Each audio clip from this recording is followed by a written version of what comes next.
to the Digital Technology Senate Education Track. I am Salvi Mittal, Senior Correspondent with Express Computer.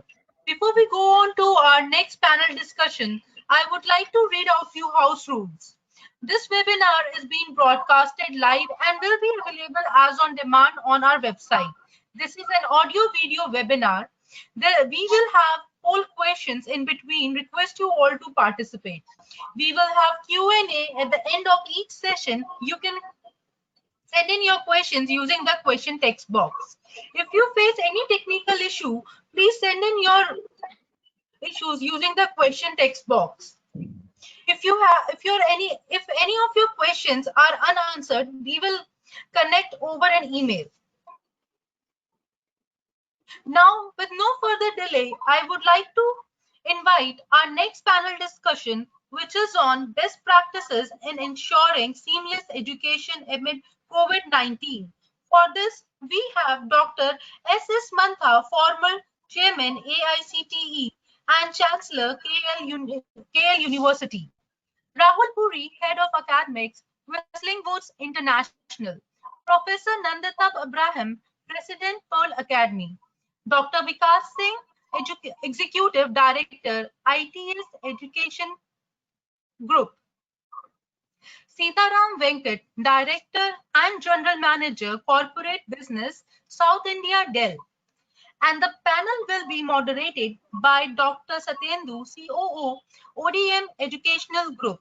Well, a very warm welcome to all the panelists and moderator. Over to Dr. Satyendu. Good afternoon to one and all present here. It's Swayan and I'm the CEO of ODM Educational Group. Without wasting much time, on behalf of Digital Technology Senate, I'd like to welcome all the esteemed panelists out here, and I'll thank everyone for taking out the time to come on board. The time is of crisis, right? And we in education sector probably are directly facing the crisis right now. I mean, a sector which always was considered at one point of time to be recession-proof, to be proof of any kind of crisis, actually ended up facing something like this, which was unprecedented. And at the same time, none of us probably were prepared for this kind of thing. But then at the same time, and what I would like to applaud, what I would like to mention about this sector was all of us were quite brilliant enough in terms of tackling the crisis head on, adopting digital technology, coming on board, making our organization come on board, and starting digital learning. I mean, at most of the times, it was always considered that the teachers, the teaching fraternity, and everyone is very technology resilient. But at the same time, so it took 10, 12 years for us to train them with technology. But one crisis like this, and at the tipping point, teachers adopted to everything in just a month's time. Be it teachers, be it professor, the same thing happened across everyone. After that, so on the basis of that, we'll be having today's discussion on those lines. And I would love everyone to share their views. Would just like to make one ground rule clear. We have got a 45-minute session with us, so we would like to be brief and precise at the same time, because I'm sure all the audience watching it live would actually want to hear from all of you and get your first-hand experience of how each one of you is coping up with the whole thing. To start with, we'll start with Dr. S.S. Mantha. Good afternoon, sir. Our first question would be across the fact, how prepared was your institute? How prepared was KL University to tackle this unprecedented situation? Oh, I mean, first of all, good afternoon to everybody.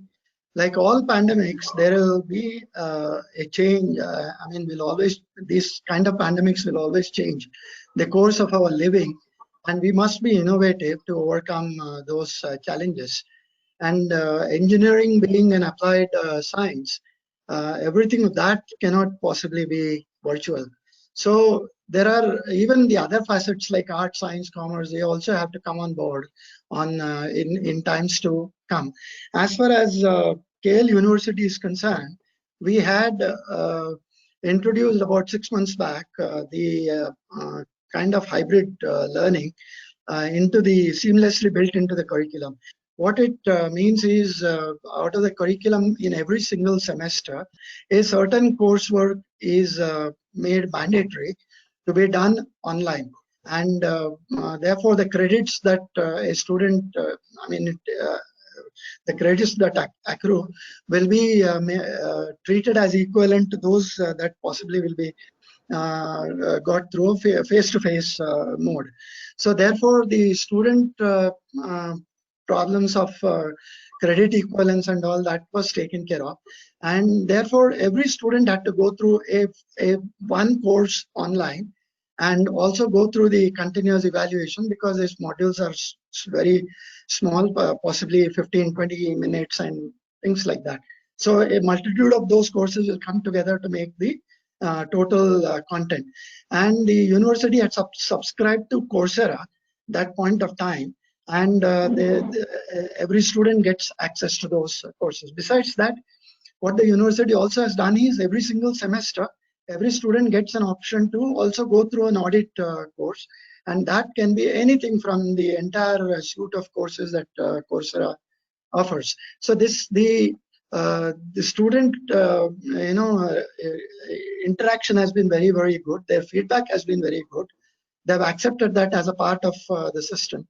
And since we are also seeing that COVID probably is something that's going to last long and has a longer time effect on the system, it's necessary that the next semester is also equally planned for, and so on. So those kind of challenges are there, and all those systems which are required, like the learning management system, the student data analytics, the faculty data analytics, all that is available to and the faculty also handhold the students at appropriate points of time, and therefore these kind of interventions have helped the university to move ahead. So that's for the present. Thank you. Thank you, Doctor. My same question would continue for Dr. Vikas Singh. Sir, I would just like to hear from you that how was ITS as such prepared for this unprecedented situation? Thank you, Sudhendu, for this, and thanks to Indian Express, for Express Computer Group for inviting all of us. And at ITS Group, I would say that the students were more prepared. Of course, they were more prepared because they were using MOOCs platform. Every semester they were doing one compulsory, kind of NPTEL program. So students were more acquainted, more comfortable with online system, and otherwise also, they have been using Snapchat, they have been using other platforms, so they were very ready. Yes, there was initial inertia with the faculty members, and as you rightly mentioned in the in the initial bit that it would have taken more number of years to become this acquainted, but this pandemic has given this opportunity, and I would now say that all faculty members have very readily accepted this challenge. And I think in first 2 days, because the lockdown started later, we had in our district it was announced 3-4 days in advance before the actual lockdown happened for the academic institutions. So before the lockdown happened, all the classes were transferred to online platform. All the faculty members in the initial 2-3 lectures, they were not very aware where to put the camera, how to have the lightings in the room, how they can create a small, part of their home into a studio. So that kind of challenges were there, especially for engineering professors, those who are kind of, oldies, long year of experience, and, using chalk and board method. So there was initial inertia, but every one of them, right from young teachers to the professors, everyone joined the bandwagon. And I think within the first week itself, everybody was into live lectures using Zoom. The students were all ready, already they were all prepared and ready. So one part of the puzzle was already solved. The interesting part, which Mantha sir also mentioned, like parents have accepted this change in a great way. We have been taking feedback from parents also that how the system is working, and I'm very happy to share with all the panelists here that parents, those who are staying in remote areas of Uttar Pradesh, Jharkhand, Bihar, in those places where net connectivity is an issue, still parents gave very good feedback. They mentioned that students are using more screen time, but actually for the first time the screen time is being used for productive work. They are busy on a screen, on mobile phone, but they are using this time for their education development. So all in all, there has been tremendous feedback from the students, from the parents, and as Mantha sir mentioned just a while back, we are now on the verge of starting the next semester. I believe the challenge is going to be bigger now, because this last semester everybody was, I would say, very enthusiastic about the whole change, the faculty, the students, the parents. But now I think the next semester the challenge is going to occur. Why I'm saying this? Because I have seen over last 2 months that there is a little, I would say, reluctance on the part of parents and teachers, students, to deposit the admission fee. We have larger number of queries, we have larger number of I would say leads, and they are convinced. But when we talk of taking the admission, confirming admission, and that part is little still there is so much uncertainty regarding the next 5 months, 6 months. I think for academic institutions now the challenge is going to start. We have convinced the existing students, we have convinced the existing parents, but how we can convince the new students?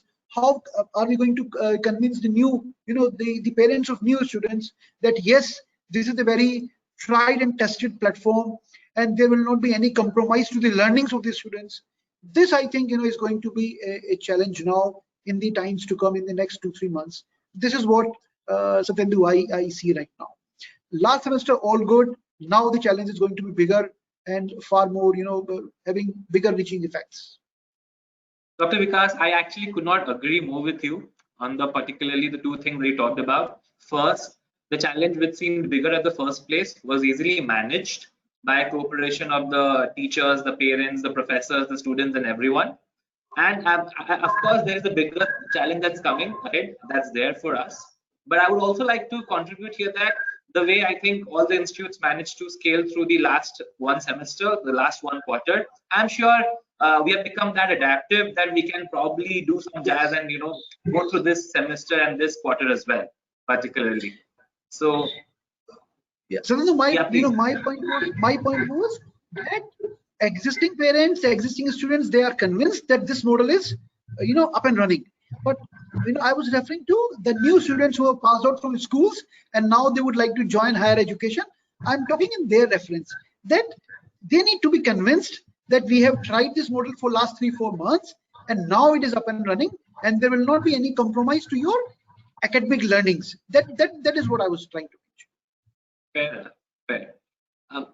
So coming on to Mr. Rahul Puri, it's a pleasure having you here. I mean, we talk about when we mention about Whistling Woods International, you people, the organization has always been a step ahead when it comes to modern education. But we would still love to know from you that what all challenges your organization faced during the lockdown phase, what you were prepared for and what you were not prepared for that you had to deal with.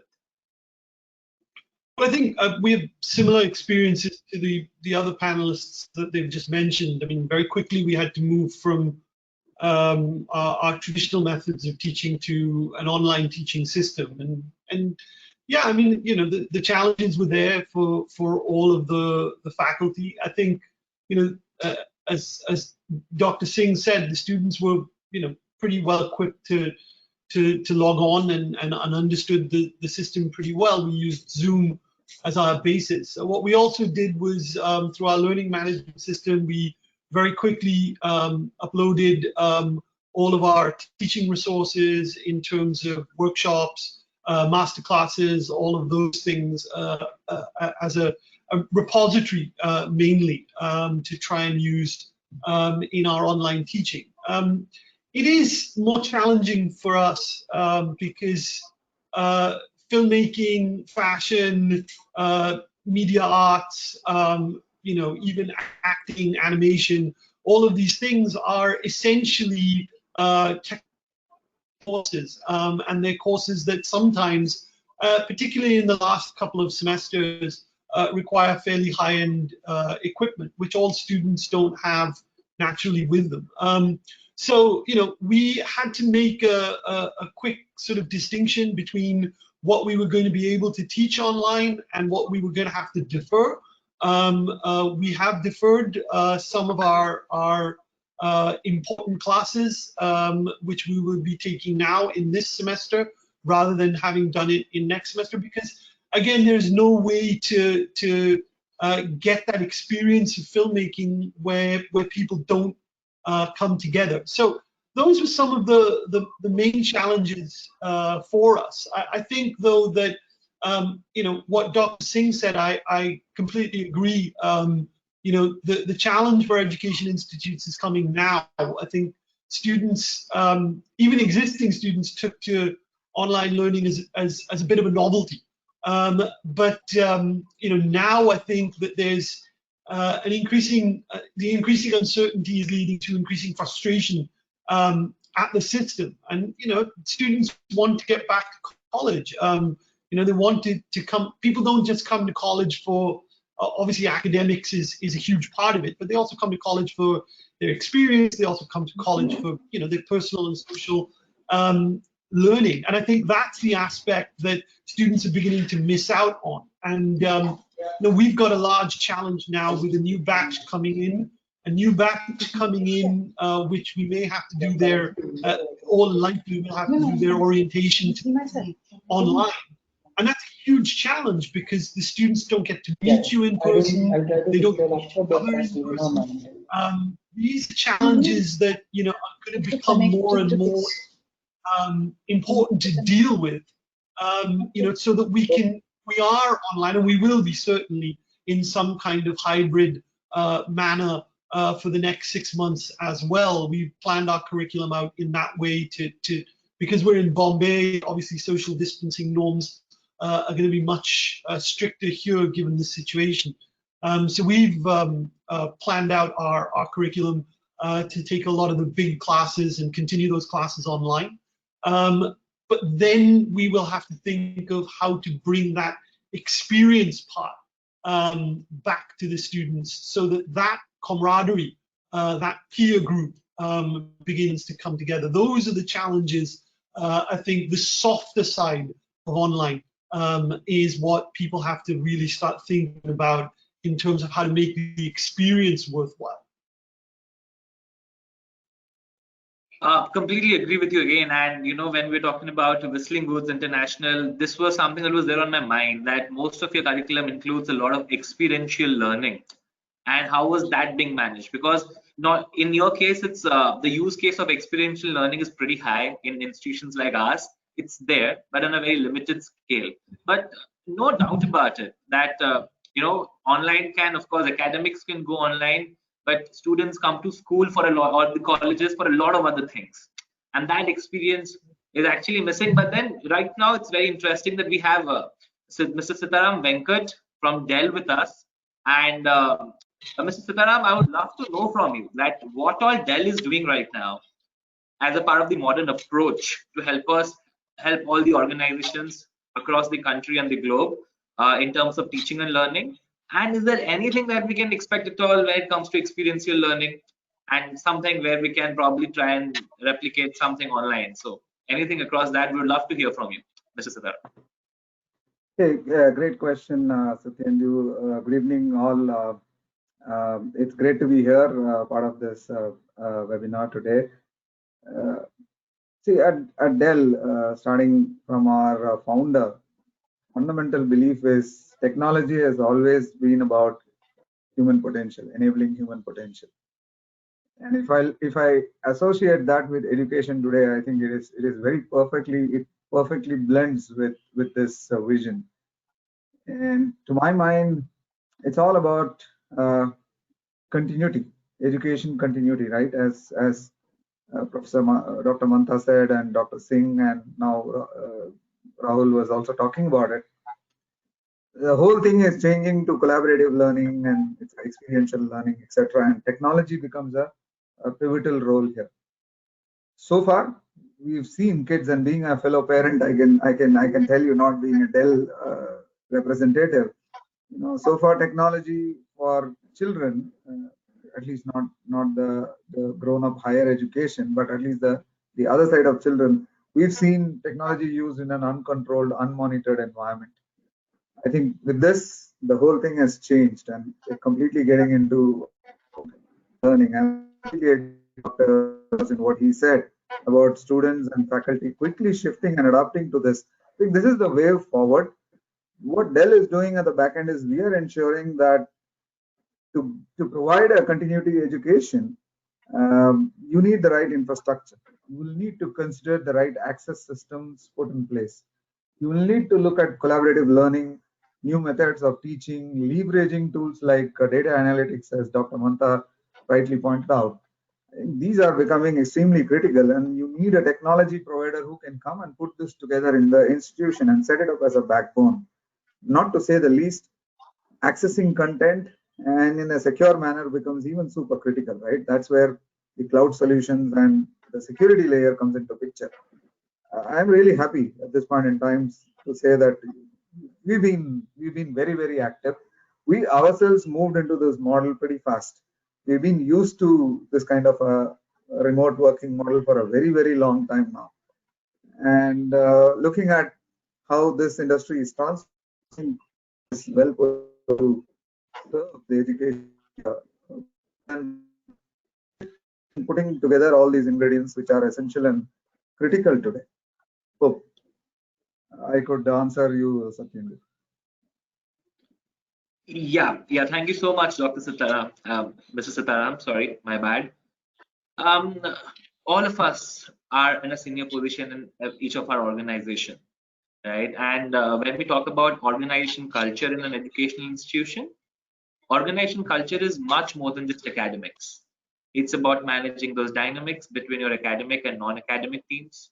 It is also at the same time about expecting that effectiveness from your academic team. And so there are a lot of dynamics around this organization structure and the culture of an organization. And all of us would not agree more to this, that working from home and working in office, there is a significant thing that there's a significant dent on the organization culture as such. That happens when staff and everyone don't meet each other and they work from home, and that continues, right? So with that into place, I would love to hear from Dr. Mantha again, and we would love to hear from you that how has Yale University's organization structure and the dynamics continuing, like how it is continuing right now, post the COVID and post everyone working from home. How is the culture affected, or it's still intact, or what are we doing at senior position to keep it intact? So I mean, there are varied experiences there. In fact, towards the end of March, every one of the students had to leave the campus and go back, and about 30% of the faculty stay on the campus, and most of the other faculty, they had left the campus and so on. So most of the work from then on was through a webinar kind of activity. People meet over these kind of technology interventions and so on. But having said that, the students have taken very well to the new dynamics of studying online and things like that. The faculty have been very cooperative in terms of hand-holding. They would actually conduct lectures online, and those kind of things were happening, and therefore there has not been a very significant level of not exactly deterioration, but a certain amount of continuity was there all the time.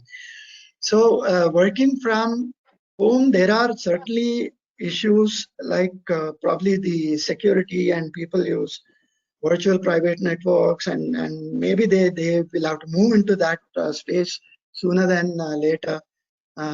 So those are the issues which probably will come up over a period of time, not exactly now. So therefore, I believe the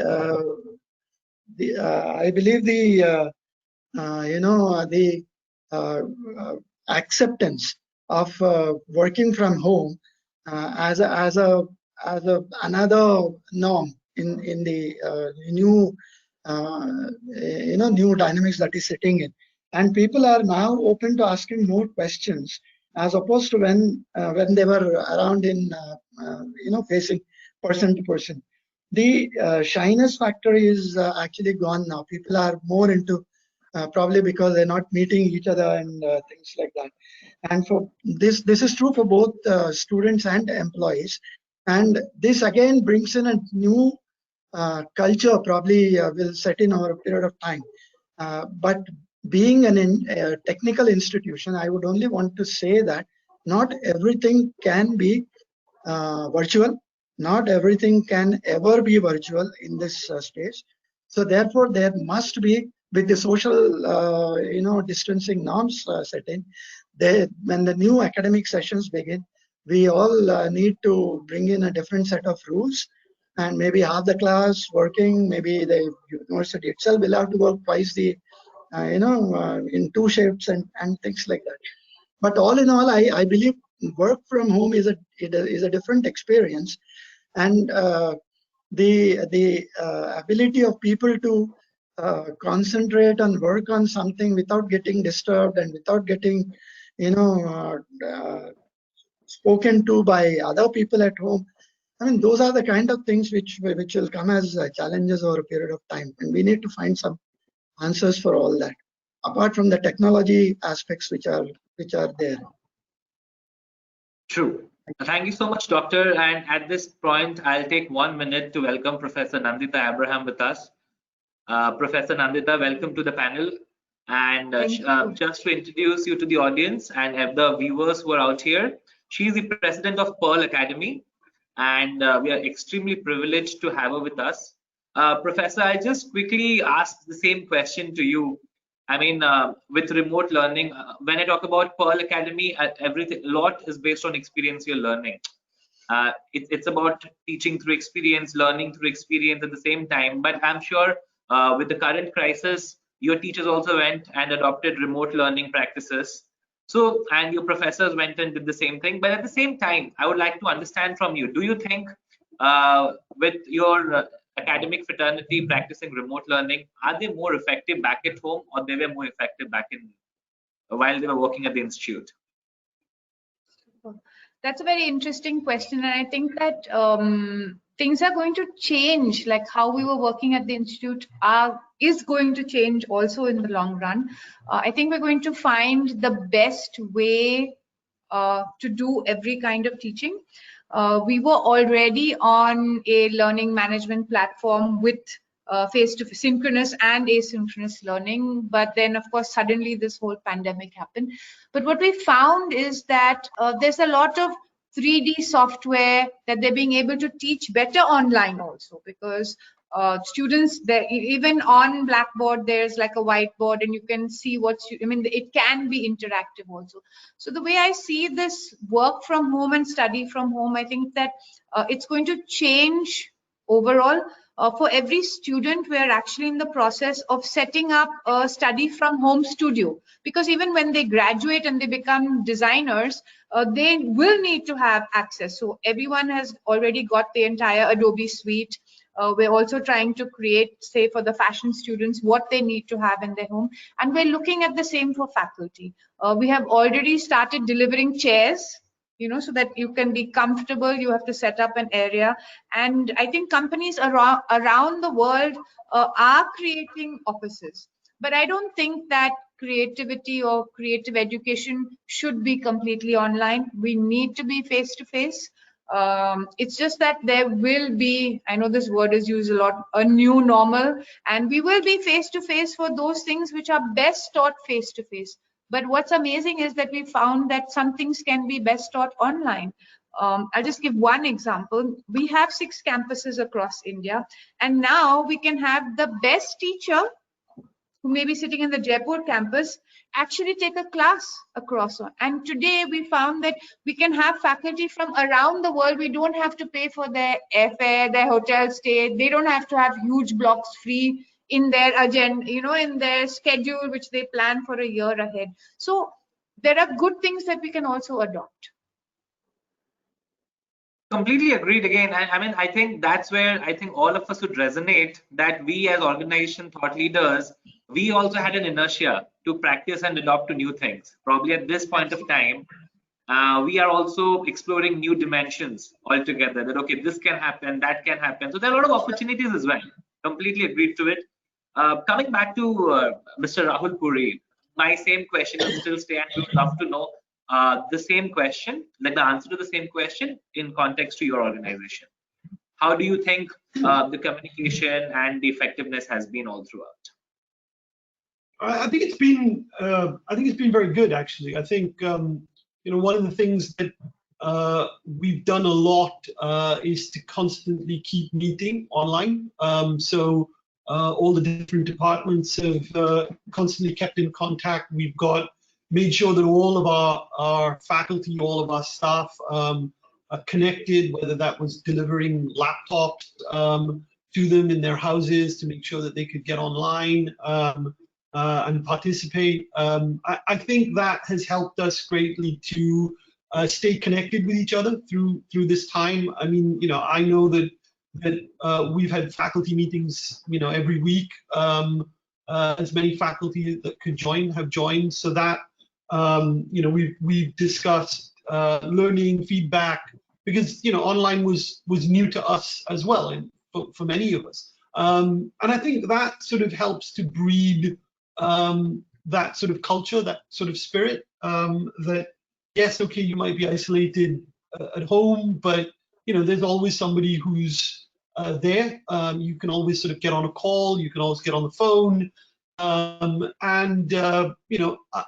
certainly have been like that with all my faculty. I've been like that with all my students also. I mean, I've been inundated with phone calls and requests for Zoom calls with students, not just discussing any difficulties that they're having, internet problems or any of those issues, but just generally talking about their well-being, because it's been a mentally stressful time. It's been a difficult time for students, especially final year students, who were supposed to sort of finish, maybe get out in the industry, what would happen to their placements, all of those kinds of things, and it starts to build up. And we've had our counselors reach out to talk to students in case of problems that they've had, and we've had counselors reach out to faculty as well, because I know it's been fairly overwhelming for some of the faculty as well.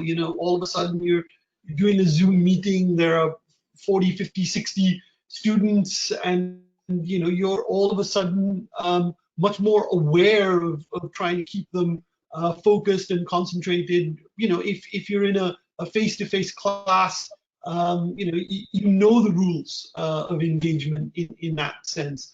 This was a new way of doing it. So I think that overall we've tried very hard to continue to do the kinds of things that we did on campus. We've continued to try to do them online, and I think that has helped us to ensure that efficiency and effectiveness has been fairly high through this period. Thank you so much.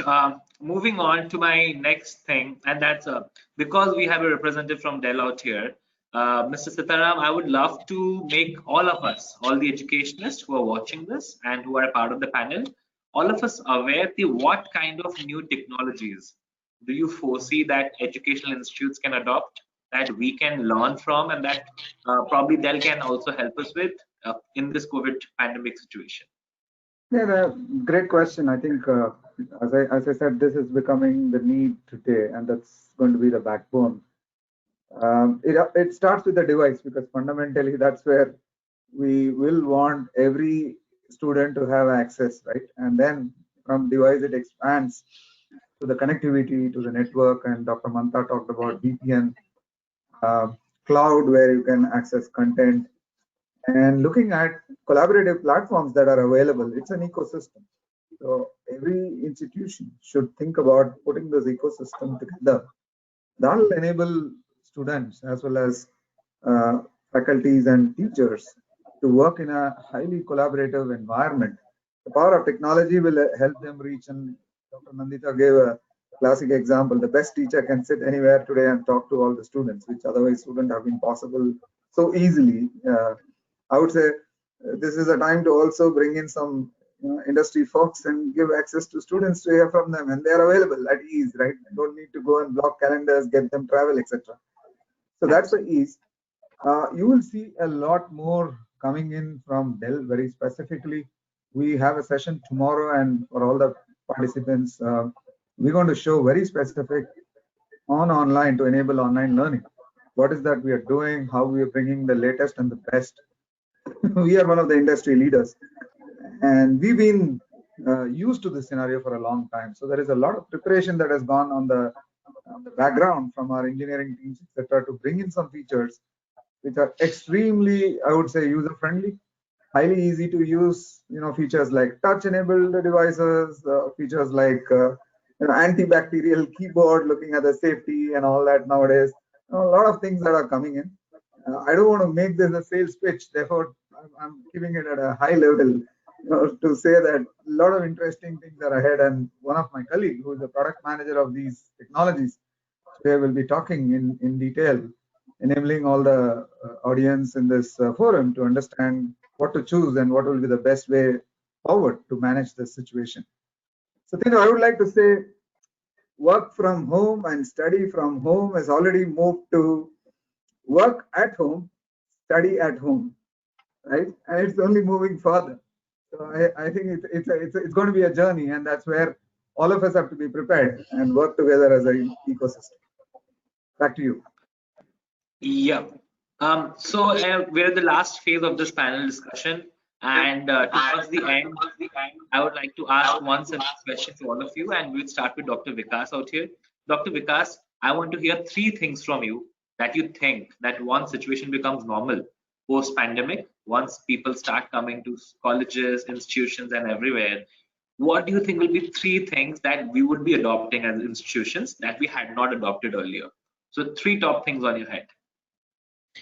We all are academic leaders here, heading our institutions.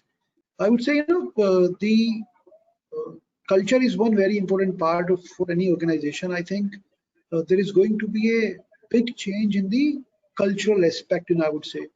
Now in these last 4-5 weeks, we have 2 sets of people in every like I would say there are 2 sets of students. There is one set of students who are very enthusiastic, those who are involved in incubation activities, those who are involved in say hackathons, and so that category of student has started missing the activities at campus. They given the permission, they will start coming from tomorrow itself. And there is another set of students who are very happy with the study at home. If we permit them, maybe they would be happy to continue with study at home for 1 complete semester. Same is also the case with faculty and department heads. There is one set of faculty members who are very enthusiastic and they are missing the college activities. They would like to join college as and when you permit them. And there is one set of faculty members, when we are even if we send a mail that you please come, they would have 5 different reasons that why they are finding it difficult to join and be a part of 33% of the faculty members to start the campus activities. So my first point is, as Professor Nandita mentioned, this blend is going to happen. We need to have maybe this work from home kind of holiday or kind of leave will be required in our academic institutions. There will be students, there will be faculty members. When HOD will say that you please come tomorrow, they will very happily say, sir, please permit me work from home or study from home. So I think this one big cultural change is going to happen with all academic institutions. We are going to have this one culture. Second is, I think we should not miss out on this part that every faculty and every student has now become very comfortable with the video platform. So as Professor Nanda mentioned, that one good faculty at Jaipur can take the lecture for all the 4 or all the 5 campuses. So that thing should continue. We should not miss out that as soon as the classes will come back to normal, this should not happen that this gained competence, we should not miss out immediately. We have seen that some faculty members are using this platform exceedingly well. They have learned the things. They are using the right pitch, the right camera angle, the way they are presenting things has been amazing. So I think we need to create two set of faculty members. As Dr. Mantha has very rightly mentioned, maybe we can have half class coming to campus on 1 week, next week another half class coming to the campus, and one set of faculty members taking classes on physical classes, and one set of faculty members taking classes online. So this kind of blend, this kind of mix is required, because I do not see that in next 1 year we are going to have a class size of 60. We are going to have done away with this social distancing. This is going to stay. The uncertainty is increasing day by day. So I think this blend is going to continue, and what we have learned over the last 6 weeks, we should not miss out, and we should rather make it a part of regular course delivery and regular outcome based, which should be having this also as a part of delivery process. I think Mantha sir, that organization AICTE or UGC, I think they will be coming out with this also as a part of a teaching effort. They have come out with using more MOOCs, but in regular classes having faculty members who are taking online classes, and they are weighted equally. That kind of cultural shift is required at all the levels. This is what I would like to mention here. Thank you so much. Professor Nandita, top 3 things, very briefly and very quick. What are the 3 things that you think will change post this? So, Swayam, I think that some things are going to change in the short run. In the short run, safety and security is the highest priority. So even if we want to open campuses, we have to be careful, and we are going to carry on one section of every batch online for the rest of the year. So that those people who are from from further away distances and who don't want to come to Bangalore or Mumbai or Delhi can continue to study from home. But I think that in the long run, I see that there will be a lot of delightful things that will come out of this. And this is not just because of education, it's because of how the industry is going to behave. The industry itself will become more digital. The industry will be more digital first, and so students will have to learn in that way. If you take, for example, say fashion, right now samples are made in Noida and they're couriered to the US for approval. That's going to change, and that's going to then impact how students will have to learn more digital things. We are having complete ranges of products, of books. You've seen covers of magazines being shot. The kind of innovations that students do are amazing. So I think that we need to, education will become more digital, whether that means in the class or outside, but the tools that one will use will become more digital, because that's what will be required for the industry. And I think I covered 2 points. The third point, and I'd like to congratulate Rahul for this, I think the third point is that people are very, very, very, very important. And because of this whole system, we have put in a lot of, like, every student, every faculty, and even alumni right now has access to a free confidential calling a counselor where they can reach out to. We have to find ways. Every organization has a culture, has a feeling, and we'll have to find ways of creating that without having 300 people at an offsite in one room. So I think that we will have to find ways of creating organizational culture, creating the student culture, etc., without actually having to be in that room. And I think there are possibly many exciting things that lie ahead for us in that. Thank you, Professor. Back to you, Dr. Mantha. 3 things that you think are going to change, and if it's at all different from whatever the other panelists have spoken about. So yeah, from my perspective, there is a lot of technology, like people have been saying that digital will be the new norm and so on. So emerging technologies, artificial intelligence, the augmented realities, they all will come together to create that experiential learning part of education. There obviously will be a great rise in blended learning environments, because the COVID kind of thing which keeps going up and down probably will not let a mass movement of students and into classrooms, out of classrooms. that may not really happen. So there will be a lot of a rise in blended learning environments, and a lot of smart learning will start happening. Learning methods will change. Mobile applications, the smartphones, the tablets, the laptops, all that will become a part of the entire education system. The second is probably a lot of personalized learning will start happening, where there are AI algorithms that can empower students and result in personalization of curriculum and so on. And probably we will be moving towards this completely student-centric, education rather than faculty sitting at some place and deciding what the students have to learn and things like that. So in some sense, over a period of time, you will have students designing their own degrees and coming back and saying that these are the courses that I would want to have, and those kind of things will start happening. A lot of automation in education will happen. Most of the repetitive tasks which are within the institutional things, that will change. The whole and there will also be an immersive learning experience with the AR, VR devices and so on. All this will be pushed into the system rather than people, taking to them as a matter of fact. But having said all this, all this pertains to technology and digital interventions and so on.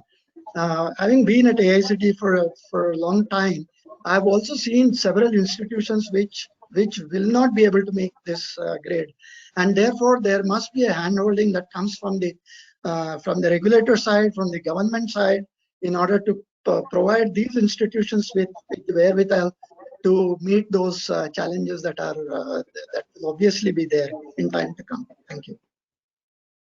Can I think add Professor something? Nandita wants to. Yeah, sorry. Please go. I want to say something that's extremely important, because we're all like the privileged lot. We have to be aware that there are so many teachers in so many schools and colleges who are really, really struggling. So capacity building is the number one thing that we need to be doing today. Training of faculty. I see that many people we've done some training sessions with FICCI, and some faculty members, they're really struggling.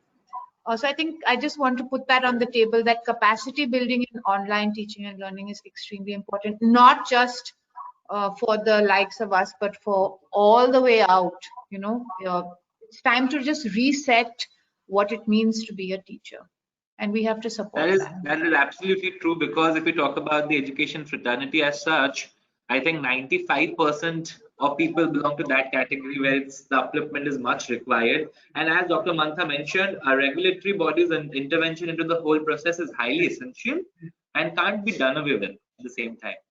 But I think to come towards the end of the whole session, I can just talk about two things on a lighter note. No matter what, the IT budgets, the IT spend of organizations are going to be high, and the IT companies such as Dell and all are going to give more priority to the education division of the sales. So I think that's going to happen for sure. So with that, I would like to thank you all for taking out time, coming here, joining on board, and sharing your insights and what happens in your organization. I'm sure people listening to us, some of them must be educationists for sure, and they must have gotten an insight, and they could have definitely related to our stories, because probably we are separated by geographies, but then I think all of us are facing a similar situation. We're integrated in terms of tackling the crisis in a similar fashion. So with that, I would like to come to an end to the panel, to the discussion, and I'd like to thank all of you once again for joining on board and spending your time. Thank you. Thank you so much, Andrew. Thank you. Thank you, Satyan. Thank you, everyone. Take care. Be safe. Take care. Be safe. I would request the panelists to stay back for the polls and Q&A. So we have a poll question. I would request to launch in the poll.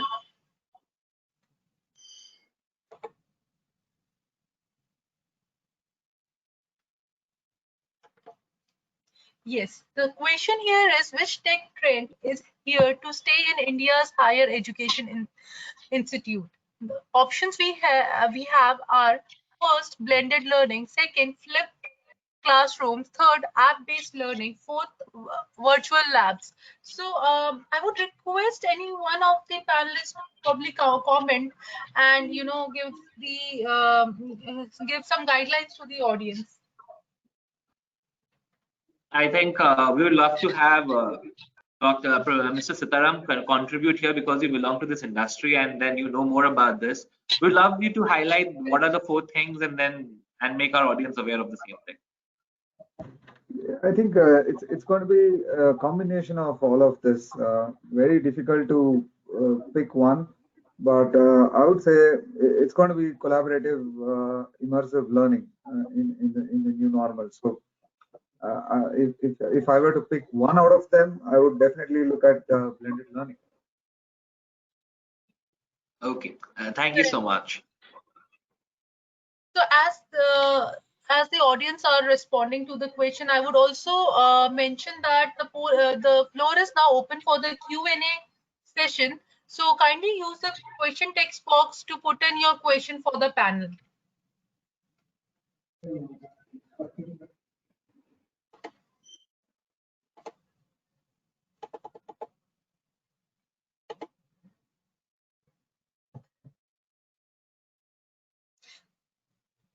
Yes. So we have here is the response. So 63% say blended learning, and 18% say virtual labs, and 9% says Flipkart classrooms and app-based learnings.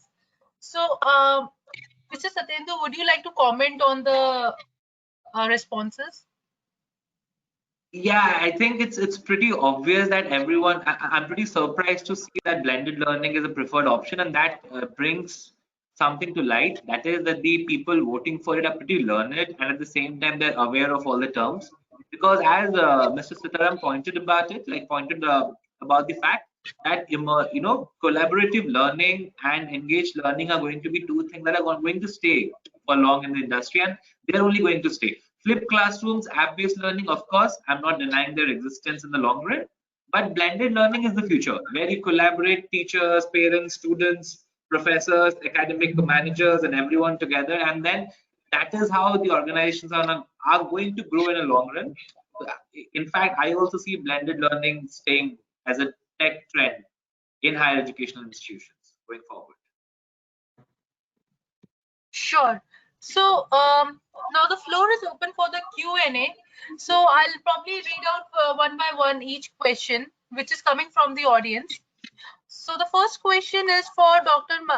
Mantha. With the education sector having very low budgets and struggling with the revenues, is there going to be a problem for tier 3 and 4 colleges for existential crisis?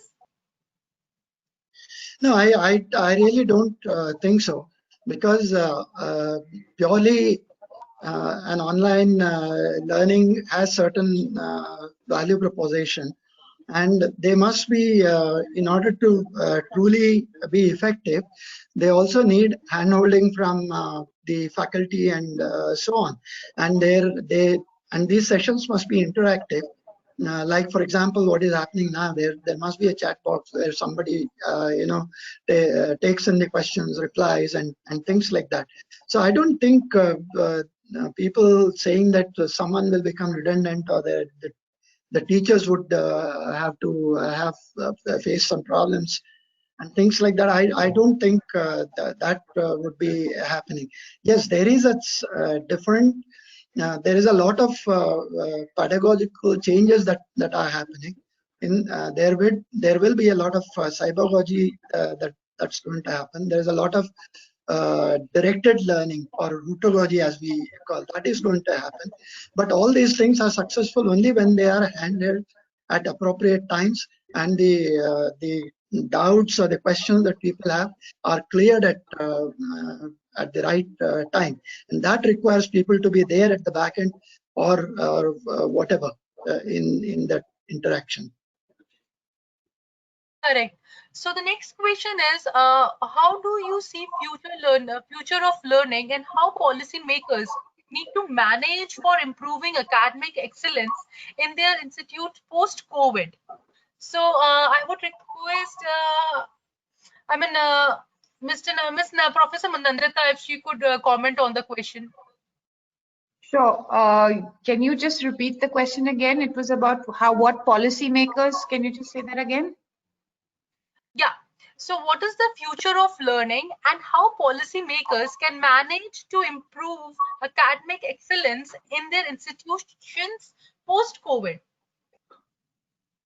Okay, so thank you for that. The future of learning is going to be student-centric, yeah, and there are different kinds of students depending on the subjects that they're learning, depending on the geography that they're in, etc. So I think that policymakers need to look at this. It is definitely going to be more digital. It could be also another change that there will be is right now people are living in all over India and traveling to an institute. Maybe that's going to be more difficult. So I wonder whether there'll be a main institute and some spokes along with that. Another thing that that policymakers need to look at is things like examination. What are the rules that there will be for examination? Because again, a lot of the colleges have examination, and I think overall to look at India as a whole in terms of education and how will it be possible, because the same kind of, we said, blended learning will not be possible in different parts of India. So what is it that's going to be allowed and how can we enable that? Correct. So the next question is for Sitaram Venkat. Are there any interesting solutions, bundles, or recommendations that you have for the users here? Yeah, absolutely. We are already launched a very specific education use cases, as we say, student bundles, also faculty related solutions. Some of them have all the software tools integrated along with the basic device. And the device is also custom built for this environment. It takes care of the aesthetics, it takes care of the usage, it also takes care of the security needs that are needed, especially when you conduct study at home, right, and do an assessment later. All these come into picture. So at Dell, we put all these things together and bring that as a complete solution. So the ability to consume that, therefore, for a end user, in this case a student or a faculty, will be much more easier. The speed at which they will be able to get into that educational continuity will be faster. I'm very glad that Dell is doing a lot of work much ahead in the industry over others. So a lot of interesting solutions already in place. We're going to talk about that in the session tomorrow as well. I don't want to steal the thunder of that session. But the only thing that I can think of is this is going to get people quickly hooked on to online learning and move fast. Correct. So the next question is here for Dr. Satyendu. How will the industry accept the degree based on blended learning? I couldn't hear your question. Can you please come again? Yes.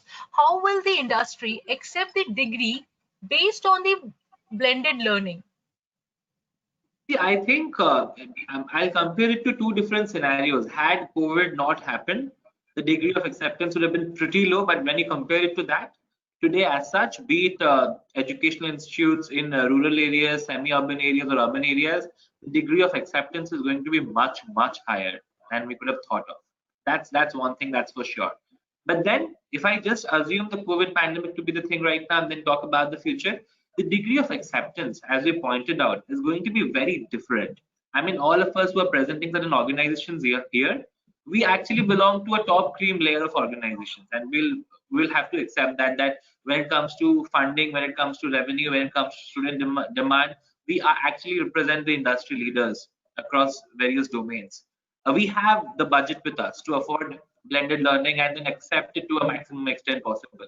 But then, as we're talking about, when it comes to 95% of other institutes and organizations, even if they want to accept the complete ecosystem of blended learning, they can't afford all the nitty-gritties of it. When I talk about blended learning, it starts as Mr. Sitaram was pointing out, it starts with a device. But there is so much more to it. There is a network, following it. There is an environment, ecosystem, and so many more elements. It's not just about one element. So other educational institutes being able to afford it for a long run basis is something I significantly doubt, because if they end up affording, if they end up managing doing something like that, ultimate cost burden has to fall back on students. So the education as such will start becoming expensive also on another perspective. So the degree of so the degree of acceptance is actually something that is debatable, but I think it will vary across organizations and across cities. That's my point. So Can I add Correct. something to that? Yes, ma'am, please. I think if you're talking about the industry is looking for skills and competencies. And actually, it's not about how the student gets it. That's up to us as educators to ensure that the students get those skills and competencies. The industry is looking for somebody who can work well for them. And if we give them students or graduates who have that, then I don't see any problem. Correct, ma'am. Correct. So the next question is for Mr. Puri. That apart from capacity building of educators, how can we enable and get students ready? Sorry, I missed that. What was the question? Yeah, apart from the capacity building for educators, how can we enable and get the students ready? Well, I think students, as I mentioned when we were talking in the panel discussion, I think the students are willing to embrace online learning. I think the key here for us is to be able to make it so that the students understand that this is adding to their experience. You see, you have to understand. I keep coming back to it because it's something that I think is very, very important. A student doesn't look at their 3 years in college just as an education in the subject that they've gone to study. It's much more than that. It's much more learning about themselves, learning about their friends, learning about the society around them, learning about how they're going to behave when they become professionals, ethically, morally, all of these kinds of things. That is what we need to understand if this situation lasts much longer. We need to be asking questions about how we're going to replace those kinds of interactions. At the end of the day, for most courses, online education is feasible enough. I think with the tools that people have at their disposal, the kind of technology that's available, online education is flexible enough to be able to deal with the classroom scenario in a very good way, in a very innovative way. As Nandita was saying, there are some subjects that we found out that are actually more interesting to be taught in this kind of scenario. But the critical thing here, and the thing that students will keep coming back to, and why they feel that, if they don't like an online class, it's not because of the teacher, it's not because of the education they're getting. Very often it's because that interaction, that social interaction is missing. And that's what we have to work on to try and make better. And that's what we have to try and convince students and build in the students' mind, that they're still going to be getting part of that experience. That will help greatly. Correct. So the next question here is for Dr. Vikas. How can we make learning more enjoyable and stress-free as well as realistic during these days? Because we cannot make sure that the students are really attending mentally and physically in the online mode. That's a very, very interesting question and very important question indeed.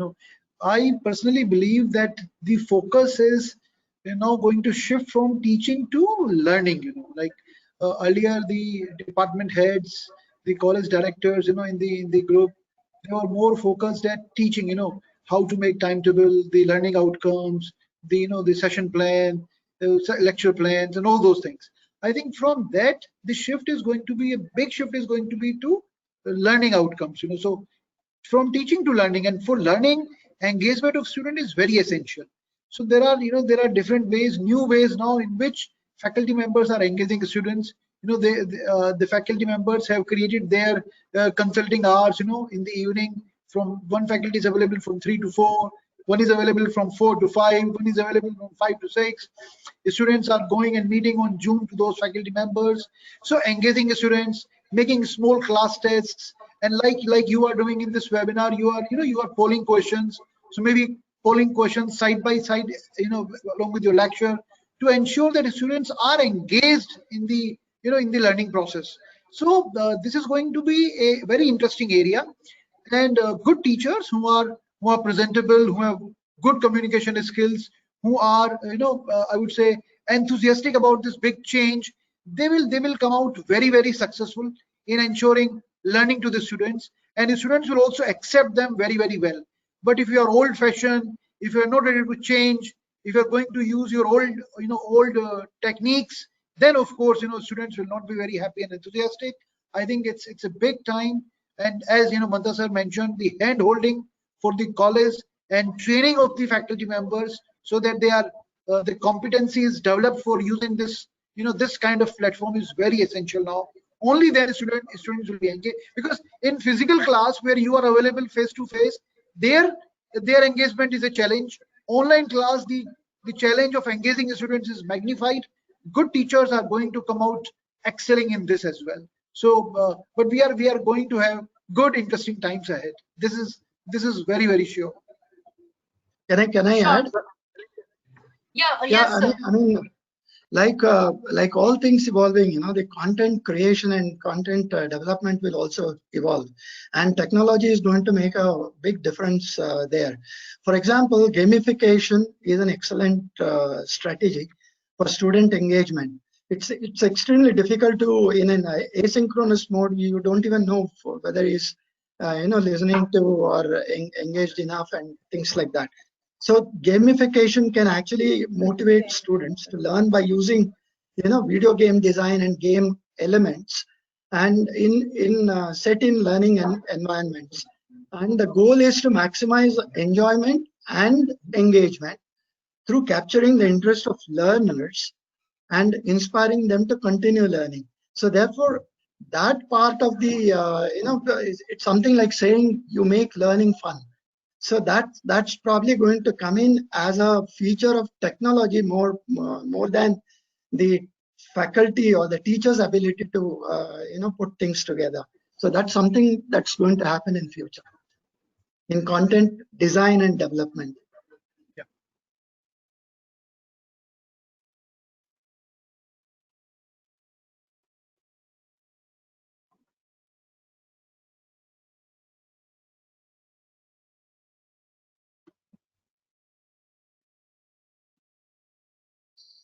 Hello. Yeah. Am I audible? Yes. Yes, Salvi, you are. Yes. Yeah. So the next question is for Dr. Mantha. How the infrastructure is to be modified in view of COVID preventive measures? No, I mean, when the new academic term begins, the institutions will have to worry about social distancing for sure, and therefore their entire classroom infrastructure will have to change and things like that. And in addition to that, people like faculty will have to be trained and in using the online content effectively, and the learning management systems. I mean, some of the institutions are using Moodle as a platform, and it's an open source, but then a lot of customization will be required in order to accommodate the content that they have. They will have to probably subscribe to the content creators, maybe Coursera, maybe edX, maybe Udemy, and so on. And also they'll have to worry about content management itself.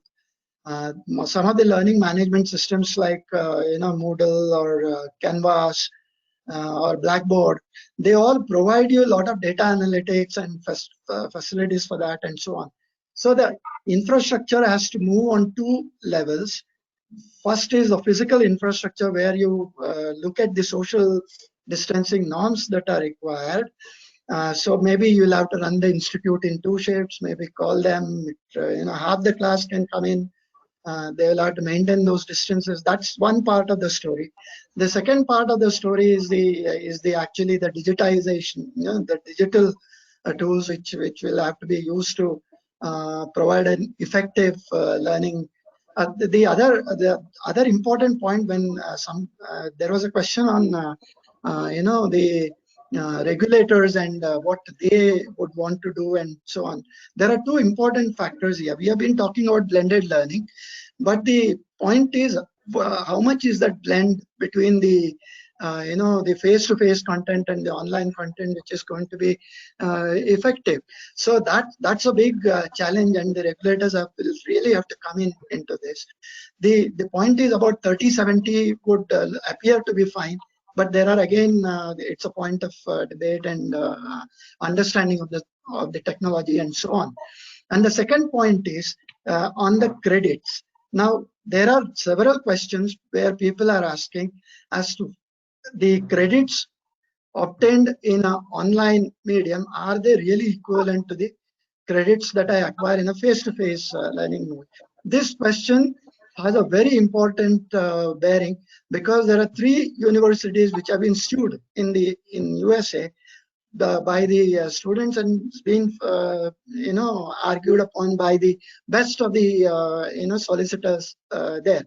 The 2 points that they have raised, one is University of Miami, University of Florida, and so on. Now the questions they have raised is, since you have promised us face-to-face education and now you have gone back to online education, you have to return a part of the fee back to us. And the second point is, if you are giving us an online degree, please prove to us that the credits that you are giving to us are actually equivalent to what we would otherwise get in a face-to-face learning. So these kind of questions will really have to be answered in future. Thank you. Thank you, sir. So the next question maybe. Sorry? If I may add, Salvi, to what Dr. Manta said. Yeah, thanks. Campus transformation is going to be extremely critical, along with everything that you talked about, Doctor, including social distancing, the way classrooms are organized. I'm for a moment not coming to the content side, but staying on the campus side. It's important to build robust surveillance systems, monitoring systems. A fellow campus in an industry or a corporate is similar like an academic campus. It's no different, right? The movement of students within the campus, entry, exit points, all will have to be tracked go forward.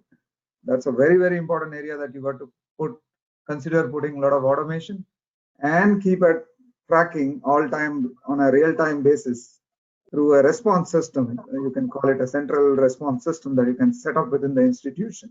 Like today, we monitor where the students are moving with the CCTV cameras. We may now have to do that, and Dell has already started building systems wherein you can capture, fever detection for everybody who walks through a certain point, etc. You don't need somebody standing and physically checking the temperature or whatever it is, because somebody who comes in the morning and somebody who goes in the afternoon, you never know what is the temperature that you walked in the morning and what is the temperature that you're going to walk out. So it's going to be extremely critical to check, get a real-time status view and act on it, right? So these systems will add to the campus transformation, and I think that's one of the important layers to consider in these times. Thank you. Sure. So we'll take 2 more questions here. So this question is to, I guess, Dr. Satyendu. Do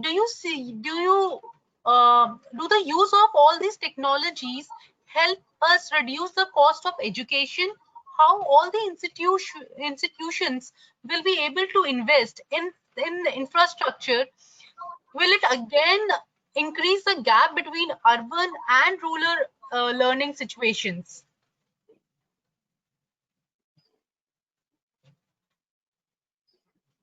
Yeah, I hope you can all hear me right now. So, right. Yeah.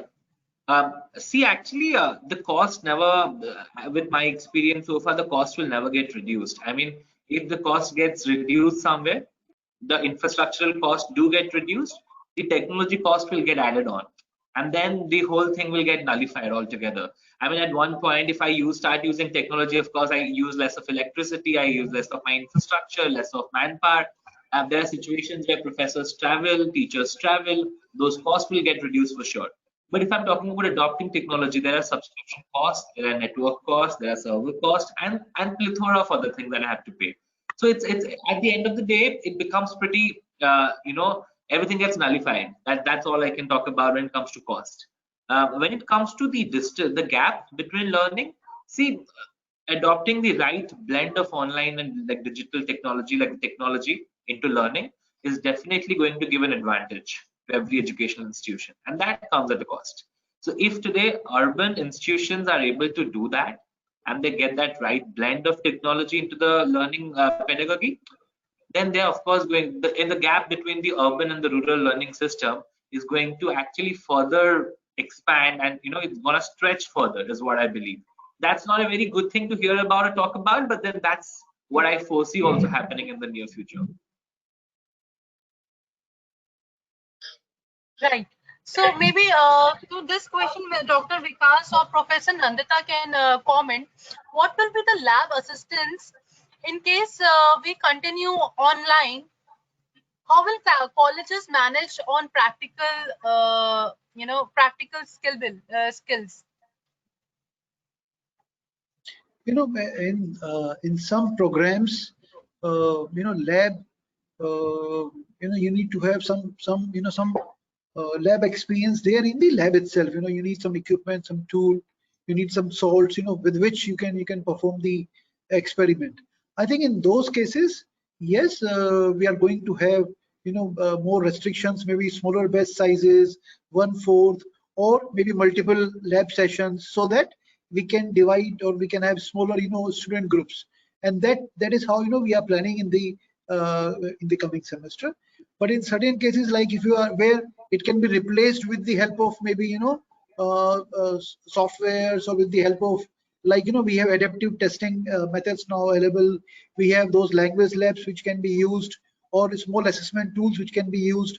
So there, it's not going to be that big a challenge for aptitude and other things. But for those labs where the student presence and instructor presence is essential, there we need to evolve a system where lesser class size, ensuring proper social distancing, and then they are learning by performing those experiments. So this is what we are planning for the next semester, and with more experience with how the students are feeling in those experiments, then subsequently we can make necessary changes in the plans. Professor Nandita, would you like to comment? Sure. So firstly, I hope that we're not planning to just go fully online, because I mean, there are many things that we need to be in the lab for, whether it's for engineering or any of the creative subjects. So that is not the intention. At the same time, there is a lot available online in terms of virtual labs, in terms of softwares that can be used online, and the intention should be to try and use that as much as possible.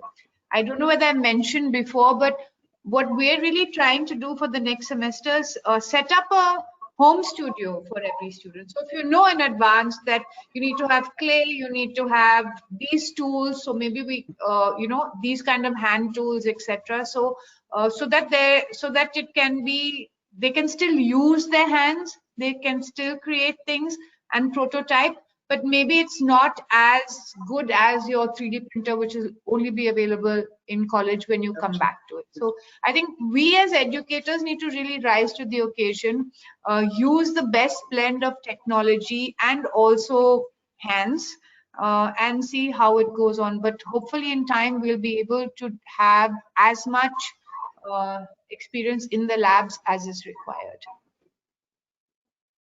Sure. Thank you all the panelists for joining us and giving us some time and giving us insight.